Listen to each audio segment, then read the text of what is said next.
Babak baru perseteruan panas, kini tengah menyelimuti mantan istri komedian kondang Andre Taulany. Kasus dugaan penganiayaan terhadap mantan asisten rumah tangga, kini dikabarkan memasuki tahap krusial. Polisi disebut-sebut telah mengantongi hasil visum korban, yang membuat posisi sang mantan istri kini berpotensi besar naik status menjadi tersangka. Persaingan argumen antara kedua kubu pun semakin tajam. Pihak mantan istri sempat berdalih bahwa tidak ada bukti CCTV di lokasi kejadian dan menuding saksi dari pihak Art hanyalah saksi yang mendengar, bukan melihat langsung. Namun, pihak korban menegaskan bahwa hasil visum dan bukti-bukti lain sudah lebih dari cukup untuk membuktikan adanya tindak pidana. Bagaimana hukum memandang perseteruan ini, terlebih dengan adanya undang-undang baru yang memberikan perlindungan lebih ketat dan sanksi yang jauh lebih berat bagi para pekerja domestik atau Art dibanding undang-undang penganiayaan biasa. Untuk mengulasnya lebih dalam, mari kita simak analisis dan respons hukum langsung dari praktisi hukum senior, Advokat Dr. Togar Situmorang berikut ini. Saya Advokat Dr. Togar Situmorang terkait satu peristiwa antara Arkin dengan mantan rumah tangganya, ART-nya, ini memasuki babak baru, di mana kita tahu akan adanya satu gelar perkara. Namun, dua kubu ini masing-masing mempunyai argumentasi yang memang cukup tajam. Kalau di satu sisi, itu ingin menyelamatkan kliennya, berdalih tidak adanya bukti berupa CCTV, di mana dianggap saksi dari pihak yang kubu satunya lagi itu adalah dianggap saksi auditio.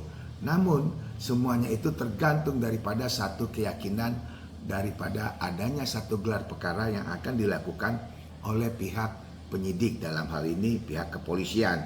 Nah, untuk menentukan daripada status seseorang apakah ada dugaan pidananya atau tidak, ya memang benar harus melalui gelar perkara. Minimal terdapatnya dua alat bukti yang sah. Nah, di mana kalau memang ada dua alat bukti yang sah ini, maka itu objektifnya suatu penyidik itu bisa dimumpuni tanpa diragukan. Minimal ada dua alat bukti.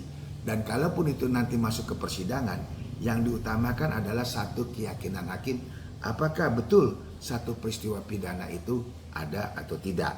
Nah, yang menjadi dalam hal kasus ini, celah daripada suatu proses hukum daripada pihak kubu sebelah, otomatis ya juga menganggap syarat yang diutamakan adalah bukti visual.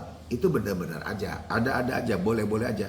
Namun kita kembali kepada penyidik yang mempunyai kewenangan untuk menentukan satu kasus ini naik ke penyidikan berupa penetapan tersangka atau tidak. Nah, kalau terkait adanya undang-undang yang baru ini, memang lebih bagus karena kalau ini memang melindungi daripada hak pekerja. Dianggap pekerja itu mempunyai kesetaraan di dalam profesinya. Dan terkait masalah adanya undang-undang tersebut ini, maka bisa dikatakan sanksi daripada undang-undang ini lebih berat daripada sanksi yang menggunakan undang-undang lama, yaitu penganiayaan biasa. Itu yang bisa disampaikan oleh saya sebagai seorang praktisi hukum, Advokat Dr. Togar Situmorang.